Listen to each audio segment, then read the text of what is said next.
just a second here.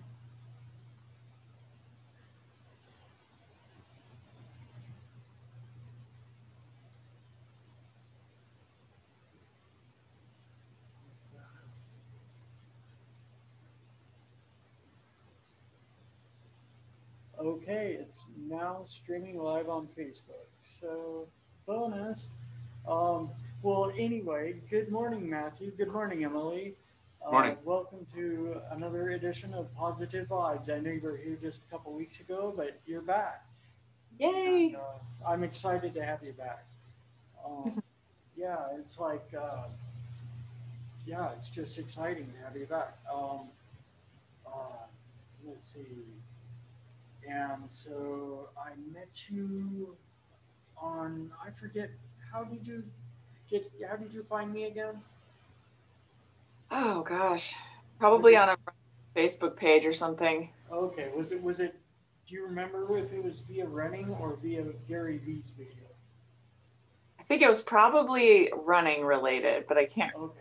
feel like it's been years and I can't remember how many and Uh, just a blur. yeah, yeah. Yeah, it was like three or four, it seems like, because Yeah.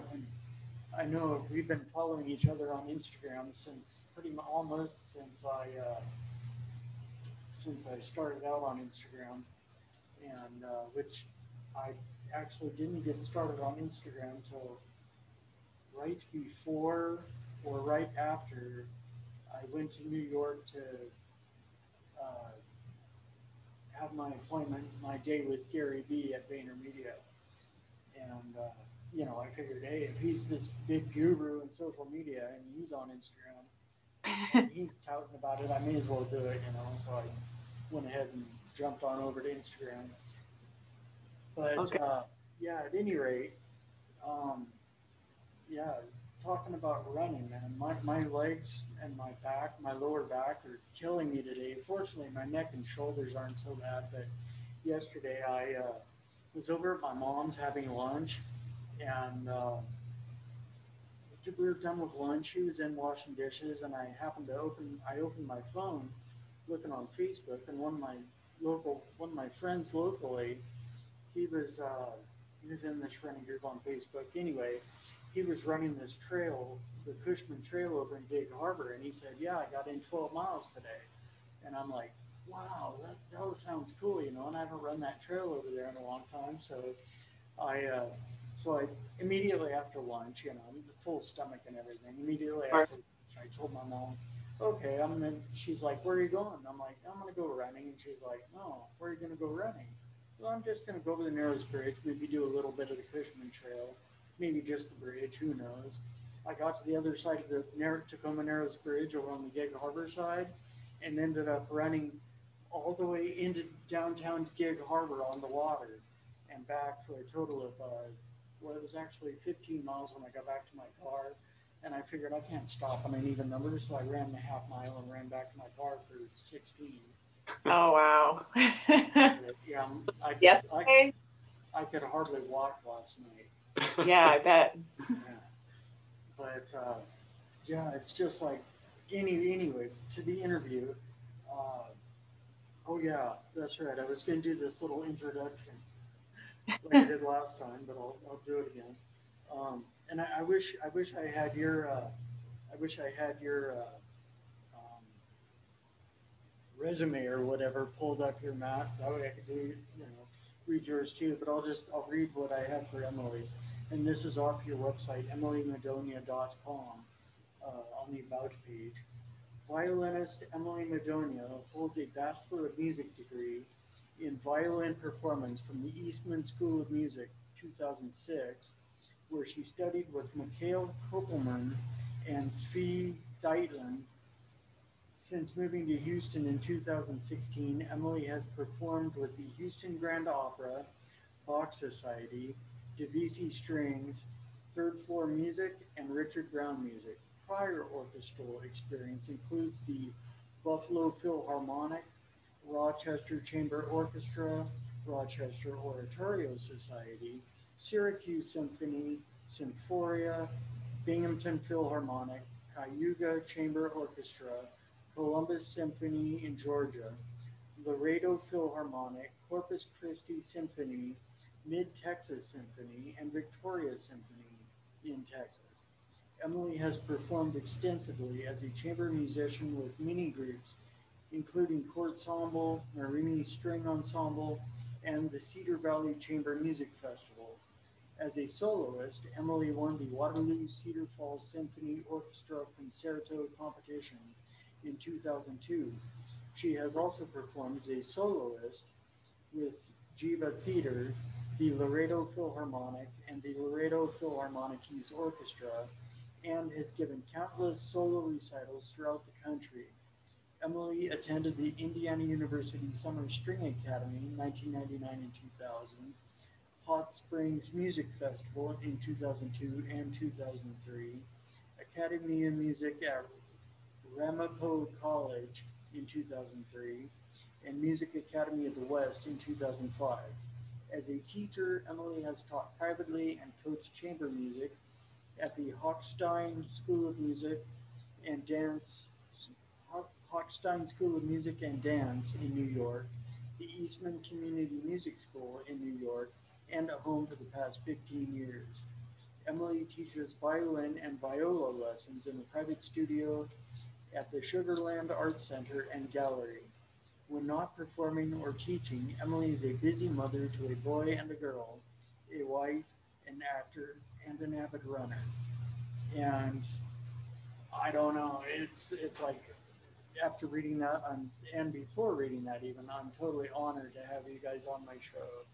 And I know that I know you said last time, how how how long have you guys been playing the violin? Since you were three, was it? Both of us started when we were 3 years old. Yeah. Yeah, 3 years old. Man, that that's an awful long time to be playing the instrument. And Yeah. you know, yeah, it's no wonder both of you teach music on the violin and the other instruments too. Um, and so, you know, I'm just wondering if you could tell me a little bit about, your experience playing on the violin and or other instruments. Um, I guess I can start. So I started playing. I come from a musical family. Both of my parents are professional musicians. So growing up, I that's what I thought everyone's families did. I didn't know that there were other jobs and other things you could do. And I always tell people, when I went to kindergarten, I asked everybody, "What instrument do you play?" And they just looked at me like I was crazy because I didn't know that that wasn't what everybody did. But I started because my brother started, and he's a couple years older than me, and I just wanted to be better than him because that's, I guess, the way I was when I was 3. And he quit like the next year, and then now he plays piano. So it's funny, he hardly did it, but that's what I decided to do for a living. And I mean, it's just a very, very big part of your life. If you go into being a professional musician from a very young age, you practice, hours every day just for years and years and years. And you go and you try to play for every famous person you can to try to learn as much as you can. And you try to travel in the summer and study with different people and go to different festivals and camps. And it's impossible to do it without being completely obsessed with it, pretty much, and making it your whole life, which is why professional musicians are crazy. And it's hard. You have to force yourself to learn other things, because that's really all you think about for a long time.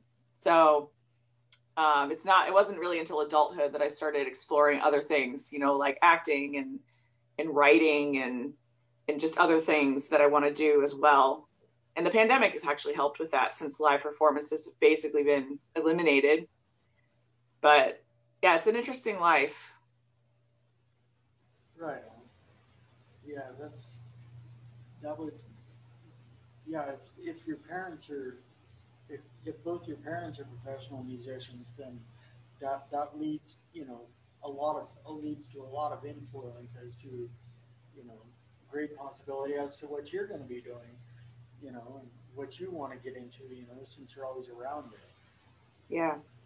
And how how how did you get influenced into playing, Matt? When I was in preschool, my teacher, she was an amateur violinist. Uh, Miss Cabellia, if you ever watch this, hello. And she brought her violin when we were studying the letter V. When we were learning the letter V, she brought her violin because it begins with the letter V. And the story is, I didn't put it down.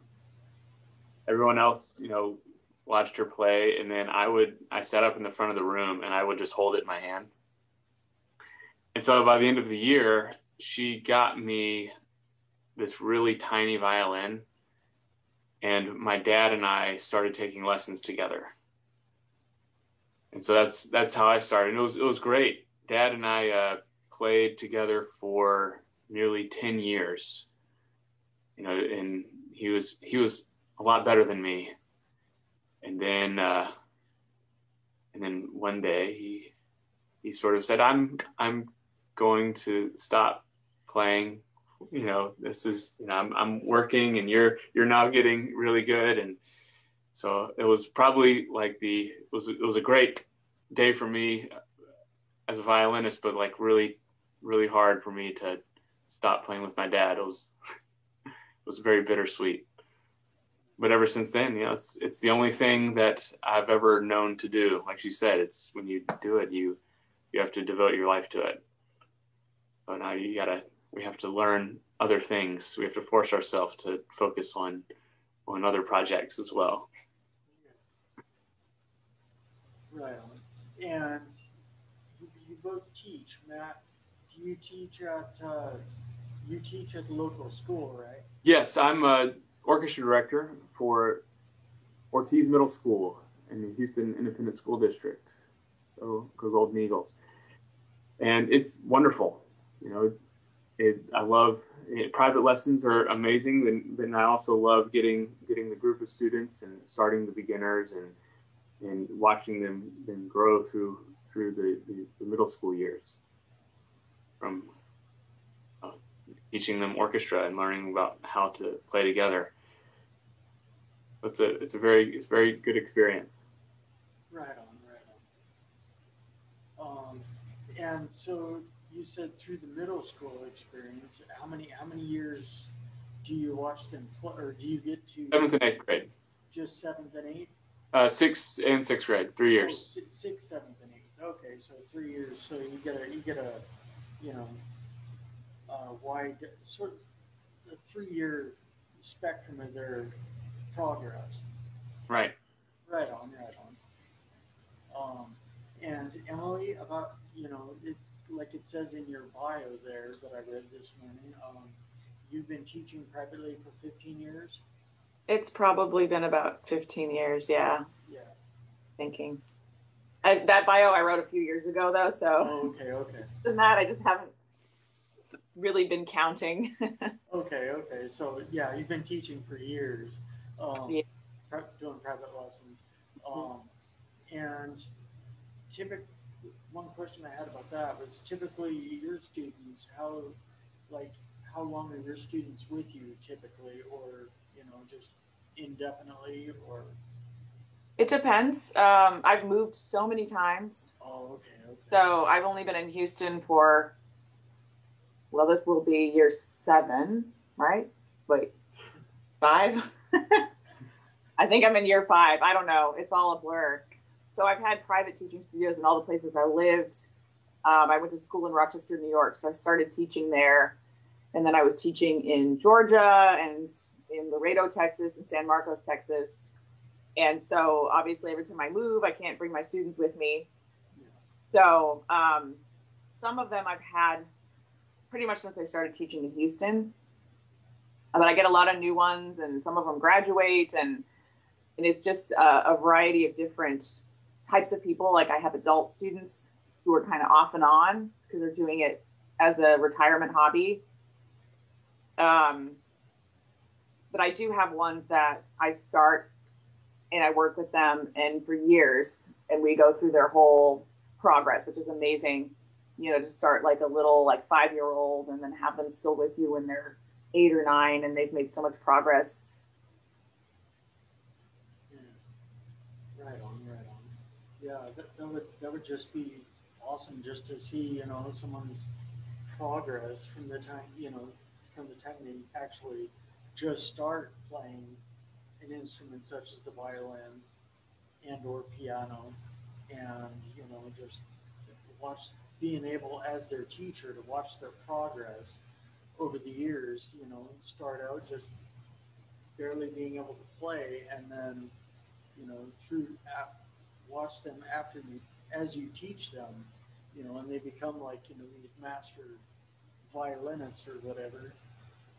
I think the thing that a lot of people don't realize is how hard it is. Yeah.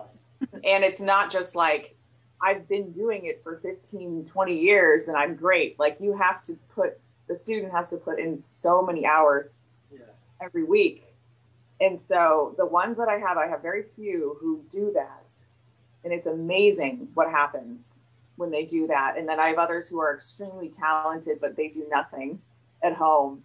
And so it's like little baby steps, and they lose a little progress because they don't work at home, and then they gain a little bit at the lesson, and it's just very slow. But people have different goals. I mean, not everybody wants to do this for a living, which is understandable. Yeah. But yeah, it's not something that you can just do for a long time and be good at. I mean, you have to sort of blood, sweat, and tears through it. Yeah, definitely. It's it's like I remember playing drums.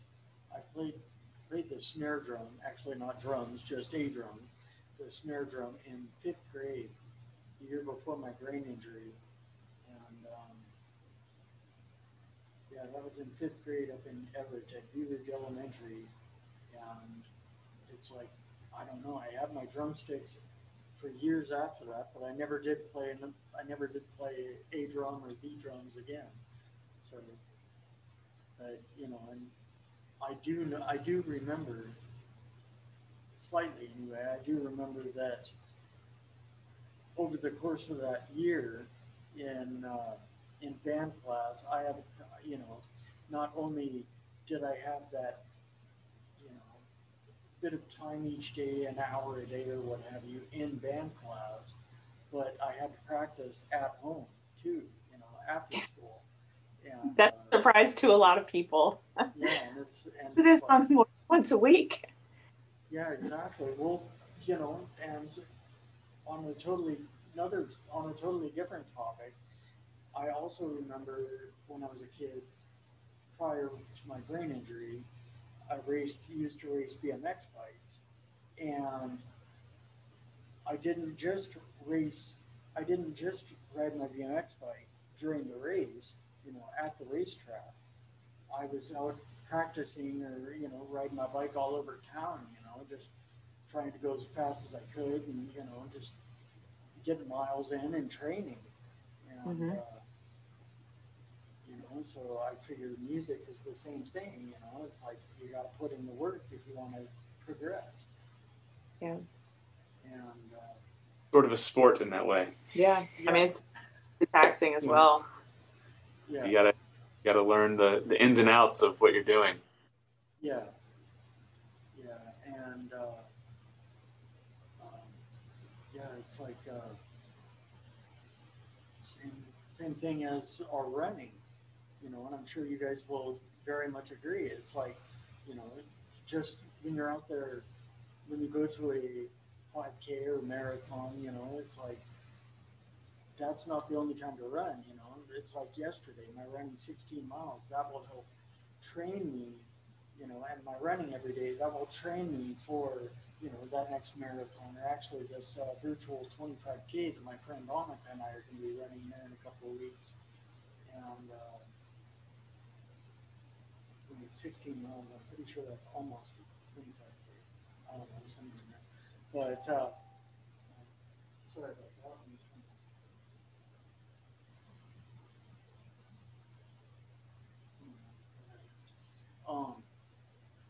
But at any rate, on that topic, running, what you guys are run streakers, so what day are you on now? We actually wrote it down so we would be able to answer the question. I'm on day 2,814. I'm on day 1,356. Jeez. Right on. That's a lot of days. Definitely. Yeah, today is day 967 for me. Almost 1,000. Almost 1,000. And I put up the invite on social media the other day. I'm like, I figured it out, and it's like February 19th, Friday, February 19th will be my day 1,000, and I just invited everyone to run with me on that day. Locally, you can meet up with me or run virtually. And my aunt Bina in Phoenix, Arizona, she said that she can't come up here and run with me, but she'll run there with me, and so that's pretty cool. Well, we'll run that day too. Yeah. I figured you guys would be running that day too. But we'll think of you. All right, cool. Right on. Yeah, and what? I know that it's like I'm a run streaker too, and so I know what's got me into it. But what caused each of you to join this insanity of running every day? Well, let's see, I'll be hitting 8 years this May. And when I started, I was living in Georgia, and my daughter, youngest, was almost 6 months old. So I just had a baby, and I was trying to exercise, and I was doing couch to 5K. And I wasn't really that much of a runner yet. I mean, I ran a little bit, but I remember just feeling like, how am I going to lose this baby weight faster? And I did a Google search, like, is it safe to run every day? And I just wanted to see what articles would say, like, no, you should rest, whatever. But then I came across this CNN article where they interviewed Mark Covert about his 40, it might have been 40 years at the time. I can't remember the exact number. I think he made it to 45 before he retired his streak, if I'm not mistaken. But I read this interview and I was like, what? For that many years? I thought maybe for like a week you could do it and then take a break or something. It just didn't I grew up, I did a lot of dancing growing up and in different physical activities where you just always rest. It was never something that no one ever recommends to do something every single day. But this article, he's like, yeah, it's great. I love it. I do it every day. I feel better. I feel healthier. I feel like my joints are better. And I was like, you know what? If somebody in the world can do it, then I can do it. And so the next day I started it. And I have to say the first month, my shins were killing me. I had the wrong shoes because I had never thought about shoes before. So I ended up going to a running store and figuring out what shoes were going to be good. But after about a month of like these shin splints or whatever I had and stretching, then I just settled into it. And I'm at the point now where I can probably run, say, 5 miles every single day and feel nothing. If I do more than that, then I'll feel a little sore because it's not what I typically do. But you can adapt to anything. I think we were talking about Craig Davidson last time we did this, and he had a 20-mile streak for going on for a while. Like, he told me every day he would get up before work and run like 20 miles. This was just a routine.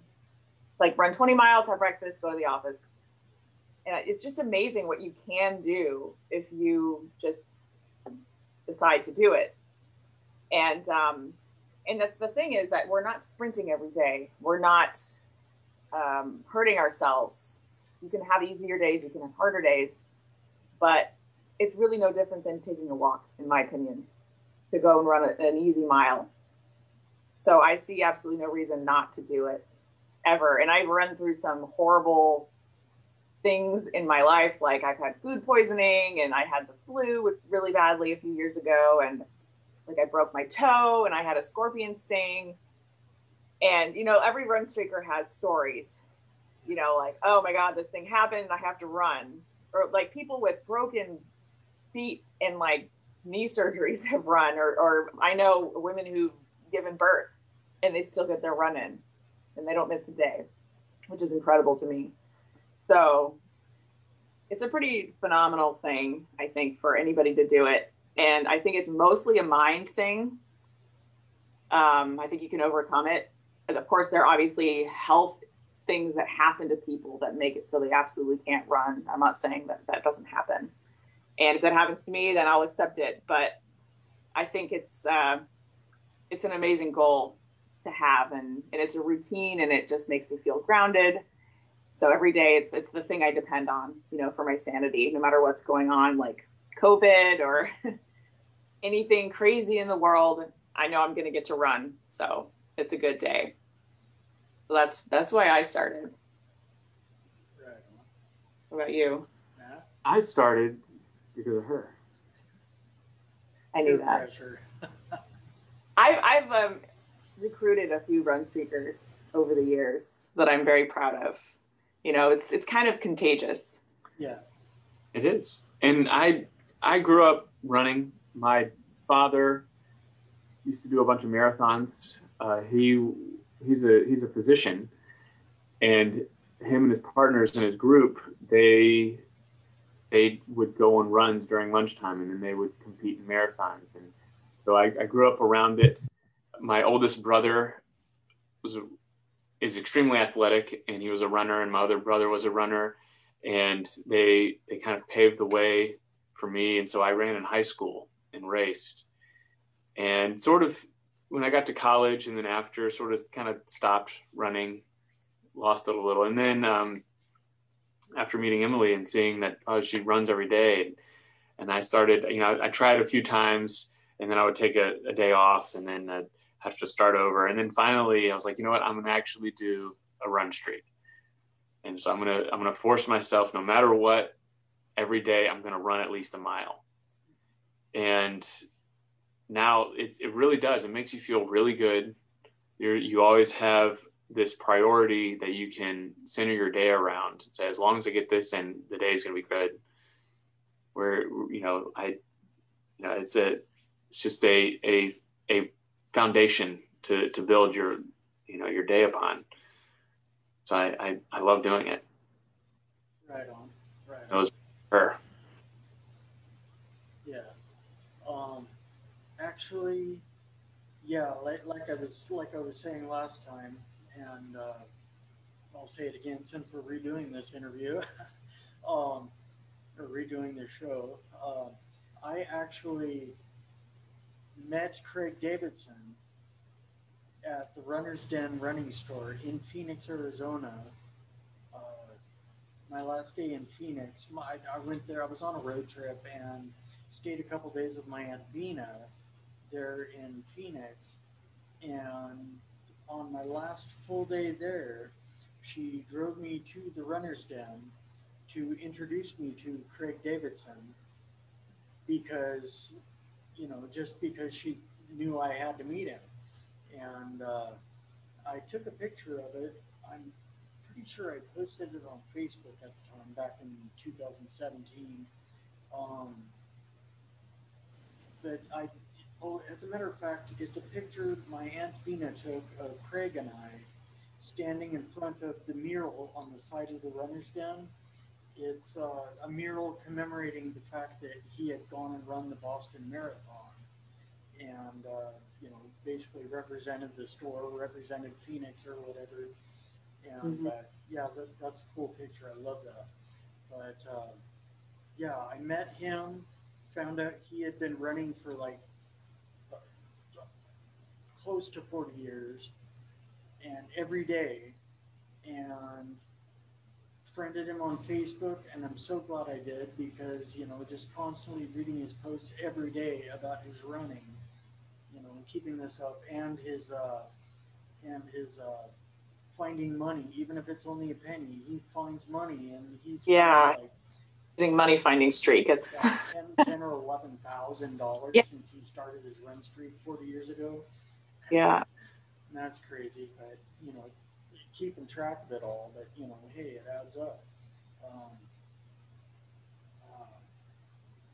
but it's like a friend of mine on Instagram, Courtney the Bunny, she, she, she's a physical therapist back east in Boston, or right around the Boston area. And she tagged me, we started following each other on Instagram. She tagged me in this post for running with the cool kids streak for the month of June of 2018. And both of us started running on, just happened to both of us start running on May 27th, and we haven't stopped, but that was May 27th, 2018. But it just so happened that I registered for the Skagit Flats, I think that was the name of it, Skagit Valley, Skagit Flats, I don't know, somewhere up in Skagit Valley up north of here, in northern Washington, marathon. I registered for that marathon, and then I happened to see later that day on her Instagram profile, I just happened to notice this on her Instagram profile, that was her next race. And here she is from way back east, and that was her next race. And I'm like, whoa, cool. So I sent her a message and said, hey, I'll meet you there. And we started the race together, met her and gave her a hug and everything. And we started the race together. And then, of course, she's like way faster than me. So she just took off out of the gate. And, we took off out of the gate, ran for about a block or two. And she started taking off. I'm like, okay, well, I'll see you later. And she was coming back by, finishing her. She finished. She ended up not feeling like doing the full marathon, but she finished a half marathon in like an hour or just over. And I'm like, wow. But it was like an hour and 15 or something like that. Pretty quick. Yeah, very quick time. And me, I crapped out on the marathon. It was very long, like 6 hours or something now. But anyway, started out too fast. But, it's just like, ever since then, since May 27th, 2018, I've been running. But it was like that month run streak we were doing got to about May 25th. And I started thinking about it, and I'm like, dude, I feel better. I have multiple sclerosis and everything, but I feel even better.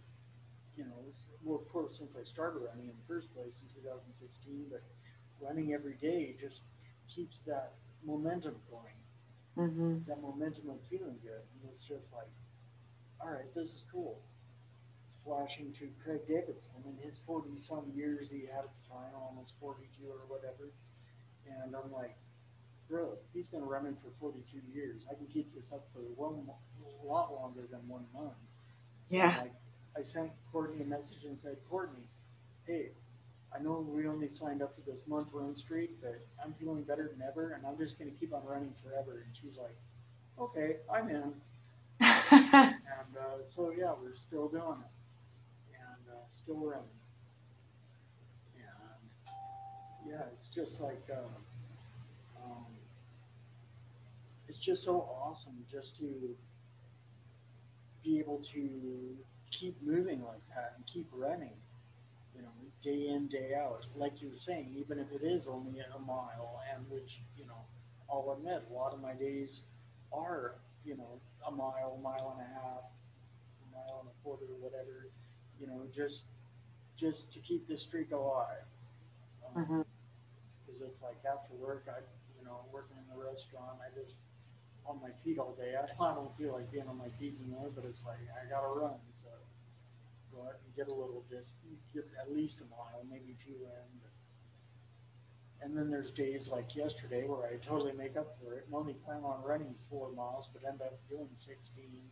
Yeah, oops. Oops. Overshot that mark. The best is when you get lost, and it's like, oh no, you just keep going miles after miles so you find your way home. Yeah. As a matter of fact, when I was opening Gig Harbor, I wouldn't have gotten lost. I knew where I was at, and I knew how much, I knew how many more miles I'd be having to put in, but because it was getting closer to being, that time when it would start to get dark, when it would start getting dark, and I had no light, I figured, okay, well, I better get headed home. But otherwise, I was going to take this other route that, that would have added on like 5 or 10 miles. I was just, I was feeling good, feeling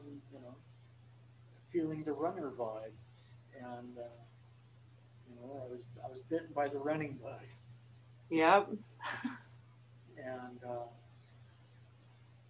yeah, it's actually it's getting closer to that point. Anyway, let's see, I had a couple more questions. I know I should have written them down. But oh yeah, I was just wondering. So I was wondering, are you guys still doing the like regular or more irregular, infrequent YouTube videos? They've been irregular for sure, as Okay. He's gone back to teaching in person. Oh, So yeah. he's gone for 10 hours every day. Oh, okay. And so our schedule, it was really great. Not great when COVID hit at all, but, when everybody was at home.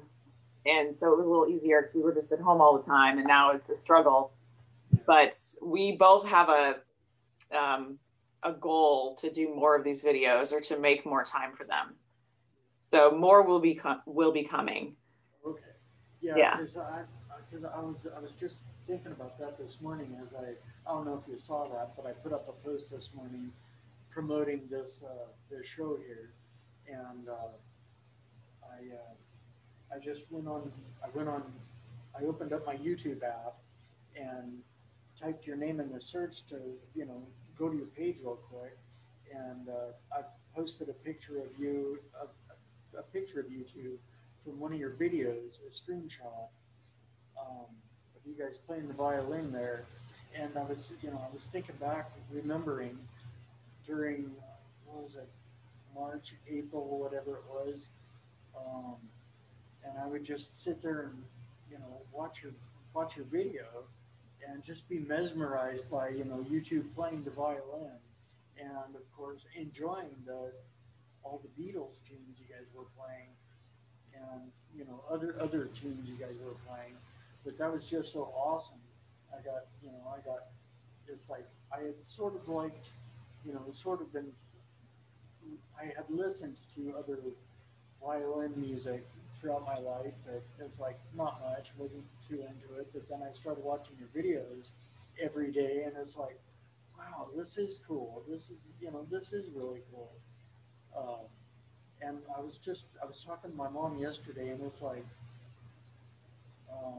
sure, growing up when I was a kid, I was listening to, I always heard that song, "Devil Went Down to Georgia" by Charlie Daniels Band, and which, as a matter of fact, I got to see him play that song live in Jacksonville, Florida. One time, I was down there on spring break when I was a teenager, and happened to be walking past his park, and he was playing a concert for the seniors down there or whatever. And oh, awesome! Yeah, I got to listen to him play that song live, and that was awesome.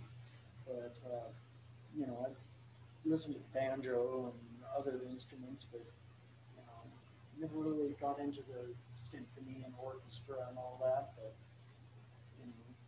or just simply solo violin. But watching you guys play, maybe of course it's because years have gone by for me, but I've gotten to that point. But just watching you guys play, I've gotten into it, and I like it, love it, and so thank you for that. I was just wondering if you guys do you guys have your violins available? Yeah, we do. Yes. Okay, would you guys be able to play a song? Of course. Okay, Yes. just song of your choosing, which you played last time or something else. Oh, We no are surprise. playing another Beatles tune, but it's not the same one we played last time. Okay. There's a little variety if there's anybody that saw the last interview. So we gotta, we put it,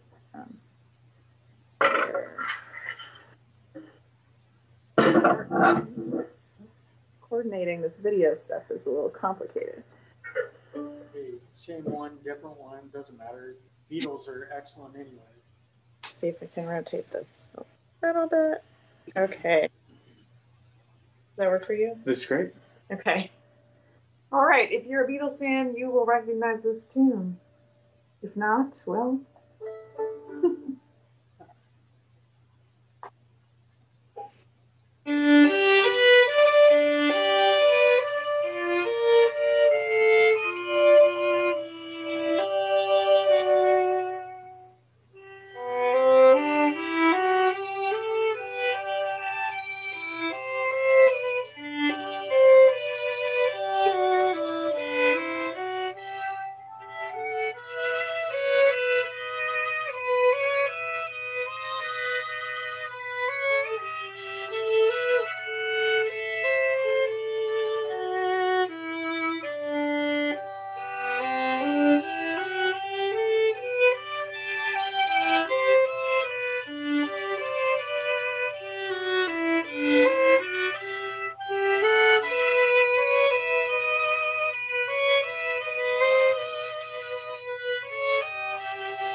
Thank you, thank you.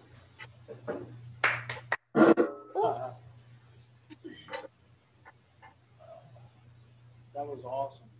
Thank you. Oh, I'm That was- sorry. I'm sorry. I was listening. I was listening to the tune the whole time, and some of the words were coming to mind. But what was the name of that tune? Here, there, and Here, everywhere. there, and everywhere.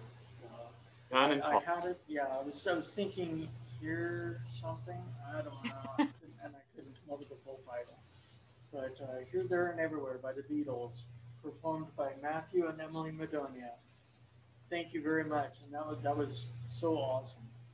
And Thank you for having me. yeah, definitely. And it's like it would be you guys ought to do your own regular show. If everything lined up, like with work and your kids and everything else you guys have going. But that would be so cool if you guys just had like a regular show. We've talked about it. I mean, it's a lot of work, as you know, but Yeah. maybe if we can figure it out time-wise. Right on. That would be so cool. Just to have you guys on as like once a month or whatever, and then you could have your regular show. And then we can have you on our show. Yes. Yeah. Oh, that would be so cool. Yeah. Yeah. While you guys were playing, it came to mind. One one of the questions I was going to ask you was about during since with COVID and quarantine and not being able to meet in person and all that.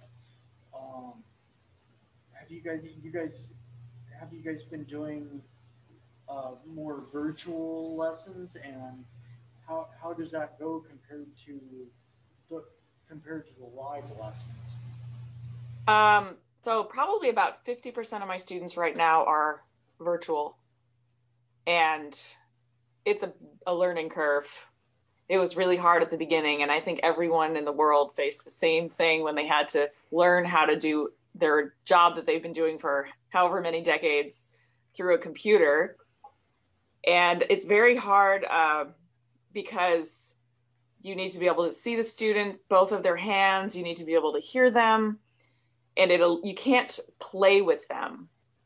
And that's something that I like to do. I like to play with my students, whether I'm playing what they're playing with them or a duet version of something, or just demonstrating is much more challenging because there's a lag there's nothing we can do about the lag time. So that's out of the question.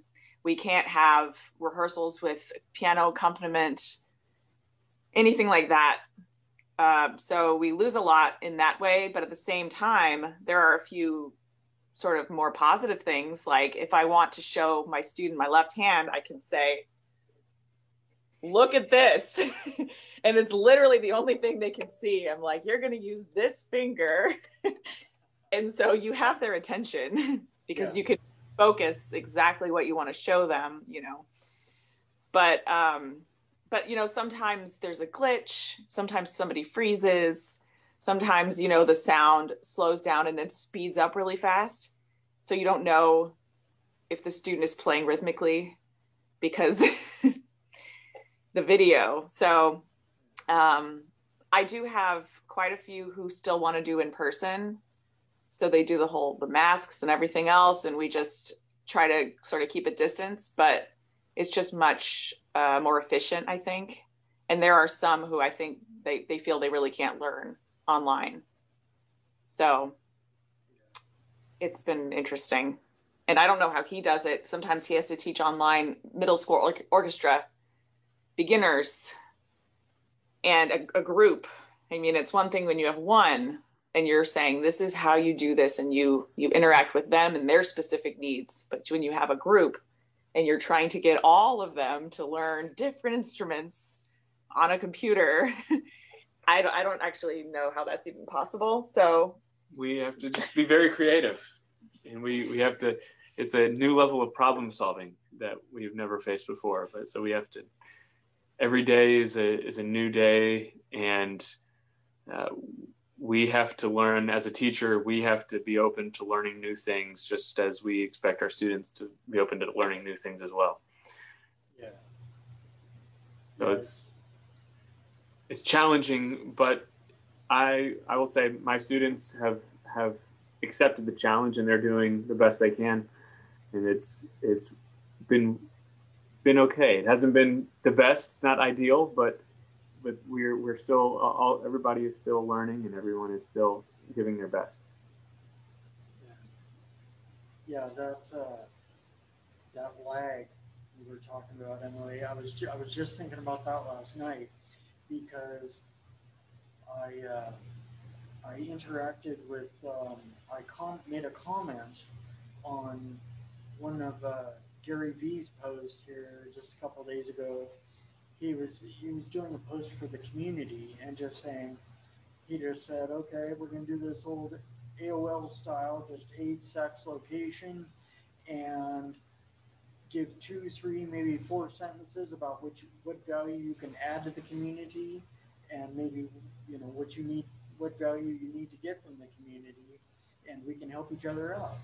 And so I put up there that I have a radio show and looking for guests. And, told a little bit more about it, but now I was thinking about that lag last night because now I have future guests coming from that are in like New South Wales, Australia, London, England, and I had to say something on this post, and now I'm going to have guests from all over the world. So, it's like I'm expecting that lag, via Zoom call. So it'll be a little rough, but like you guys are saying, we adjust to it because it's like, if this is what we got to do, then this is what we got to do, and if there's a lag, then we just deal with it. Yeah. And, I mean, I even get that with students that are a mile away from where I am. Yeah. From my studio, they're just a neighborhood away, and it's still internet's not working, or it's just our reality now. Yeah. Or if someone happens to have, a server that isn't necessarily the best server, so, internet provider, then, there's going to be a little lag there potentially. Mm-hmm. And totally understand that. And I knew I should have written down my questions. I've just had a couple of questions that I was going to add, but I can't remember them. So I guess they won't be asked. I guess that may mean that you guys will be on one of my future shows. Absolutely. Anytime. And then you can come up with another Beatles selection. That's right. There's a giant cat. Yeah, there are many options. Yeah, definitely. Well, it's like the Beatles. They're one of those bands or groups that are timeless, and it's like it's like I'm not sure if it's still on the radio, but because I don't listen to the radio, I'm actually Does on anybody? the radio now. But on one of our local stations here, 102.5 KZOK FM, for years, and like I say, I'm not sure if it's still on there, but they have the show on Sunday mornings from 8 to 10 every Sunday, Breakfast with the Beatles. And Wow. I remember going and hanging out with my dad in the garage, even though I wasn't into his mechanics or anything out there. I would just go out there and hang out and listen to the Beatles, Breakfast with the Beatles. And that was just so awesome. And then I just listened to the Beatles my entire life. And it's like, I'm now divorced, but for my wedding reception, I was in charge of the music. And so for like a couple months beforehand, in my spare time, I'd get in on the computer in our little office room at our house, and I'd, download or, copy from other CDs or just from wherever I get a hold of Beatles tunes, and I compiled all this Beatles music, and I had like hours of it on there, and we got about half hour in, or just a few songs into it, a couple songs maybe, 10, 15 minutes possibly. It was only a short time of playing Beatles music, and someone spoke up to reception and said, excuse me, we're trying to, have conversations. Can you turn the music off? And I'm like, At your wedding reception? So I turned it way down low, and then I got someone else saying something, so I'm like, okay, whatever, I would shut it off. But yeah, it's like Beatles are timeless, and they were all like, they were all like love songs or whatever. Or right. Because, there's that one CD of Beatles music called Love, or, whatever. And at any rate, yeah, it's like, but at any rate, at any rate, I've always been into the Beatles, and the Beatles are just so awesome, and it's like I'm kicking myself in the butt whenever I think about it, but I missed Paul when he came to town here in Seattle here not too long ago, I don't know, a couple of years ago or whatever, but, oh, well, whatever, music, that's why music is recorded. In case you missed the concert, you still got it. But at any rate, I want to thank you guys very, very much for coming on my show again, and now we have it recorded for social media, and not only on the radio station, BT Radio Universal, but now it's going to be on social media. And well, as of right now, currently it's on Facebook Live. Later it will be on my YouTube. So it's forever. Yay! Yay! Well, yes. Yes, thank you. What was that, Matt? Oh, thank you for having us. Oh yeah. You're very, very welcome. And like I said, thank you both for coming on. It was just so awesome. And before I forget, I was going to mention, in case I forget later, I was going to mention to you, Emily, we were talking about, or I was talking about on Instagram, I think it was, I was talking about, you're going clean, you've been starting to eat clean. And, and these like gourmet looking meals that Matt, you've been preparing for her. And actually, before I say that, yesterday when I was at my mom's, since I've been eating clean, my mom's adjusted her menu or whatever for when she cooks food when I come over. Yesterday I had curry cod and salad and rice, just plain white rice. But yeah, that white rice with that curry cod, that was to die for. Excellent. And that was a good reason to run with a cramp in my stomach. Yeah, that was good. Yeah. But this morning I was so excited because I saw my mail on the counter at the house where I live. One of my roommates checked the mail and put it on the counter this morning. Checked the mail from yesterday apparently and put it on the counter this morning. Well, one of the packages in there was from Canada, and I'm like, who do I know in Canada that's sending me this sort of heavy package? I opened it, and it's the Best Bet Diet Cookbook from I've mentioned on my social media here within the past few months. And as a matter of fact, one of my guests a couple months ago was Matthew Embry and his dad, Dr. Ashton Embry from Calgary. And I forgot that I had ordered this cookbook, or on their website, MS Hope. And at any rate, I've gone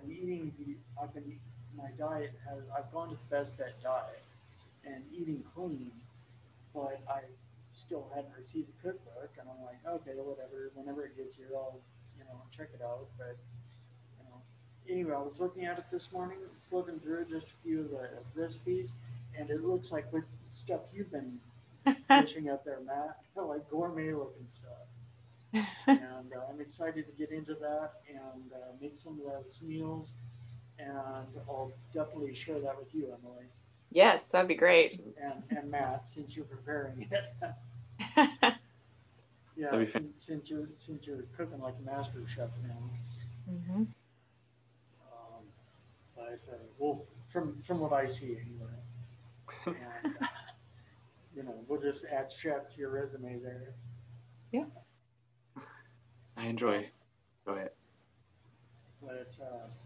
yeah, it's getting to be about that time. I better start wrapping up so we can get to the next show, and they can come in and get ready for the next show. But again, it was an honor to have you two on my show, and we'll just keep in contact via social media, and maybe one of these days we'll meet up and go for a run. That'd be great. Yeah, even we'll meet up and run 5K. Eat gourmet food prepared by Matt. Sounds good. Right on. Sounds good. So long as you're willing to cook the meal. Absolutely, definitely. Right on. Sweet. Sounds great. All right. Well, thank you very much for coming on my show, and to all my listeners and viewers, thank you very much for tuning into another episode of Podsitive Vibes. And as always, stay kind, optimistic, and grateful, and have a phenomenal day and phenomenal week, and I'll see you next Sunday. And with that, I'm out.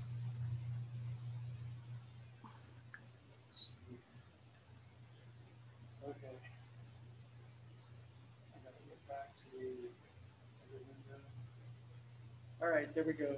See you later. Bye bye.